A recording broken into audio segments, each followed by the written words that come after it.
धडा 22वा. विषय मराठी. मधमाशीने केली कमाल. एक होता शेतकरी. तो शेतात खूप कष्ट करायचा. शेताभोवती त्याने झाडे लावली होती. त्या झाडांवर मधमाशी, कोकिळा, खारुताई, चिमणी व कावळा राहत होते. त्या झाडाभोवती मुंग्याही राहत होत्या. त्या सर्वांची खूप मैत्री होती. एके दिवशी एक मुंगी बाहेर फिरायला गेली. फिरता फिरता ती शेतात पोहोचली. शेतात होती सूर्यफुले, पिवळी धमक, टप्पोरी आणि टवटवीत. मुंगीला फुले खूप आवडली. ती गेली शेतकऱ्याकडे. त्याला म्हणाली, शेतकरी दादा, काम करता सदानकदा, करणार का यंदा फुलांचा धंदा?"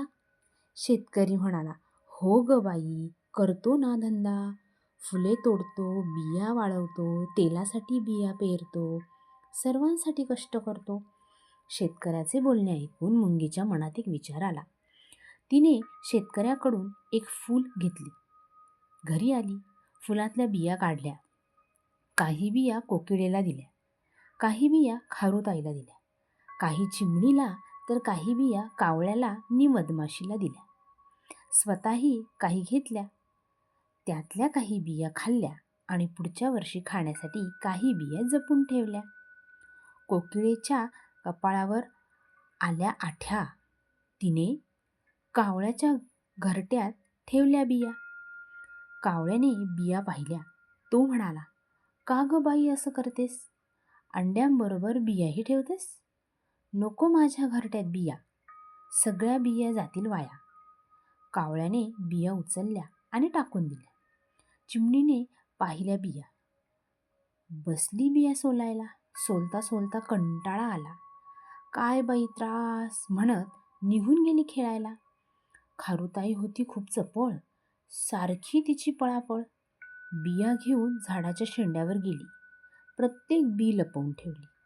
शेंड्यावरून जमिनीवर, जमिनीवरून शेंड्यावर. खेळता खेळता बी अन बी खाऊन टाकली. मधमाशी होती मोठी चतुर. काम करण्यास नेहमी आतुर. बिया पाहून विचारात गढली, करावे काय बियांचे, भले व्हावे सर्वांचे. उपाय काही सुचेना, झोप काही लागेना. सकाळ होताच चटकन उठली.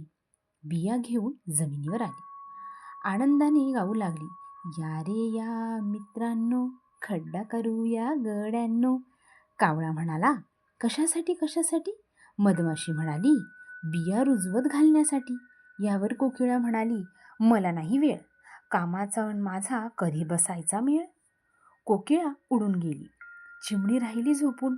कावळा म्हणाला, "माझ्याच्याने होणार नाही, काय करून दमलोय बाई."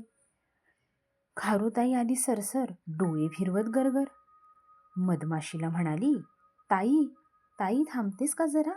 बघ, सुटलाय छानसा वारा.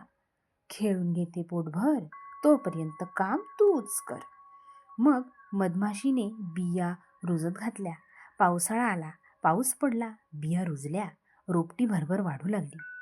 त्याला पिवळी फुले आली. फुले वाऱ्यावर डोलू लागली. फुले पाहून मधमाशी आनंदाने गाऊ लागली, रुजत घातल्या बिया चार, रुजत घातल्या बिया चार, त्याला आली फुले फार. कामाची धरा ये रे कास, तरच मिळेल पोटाला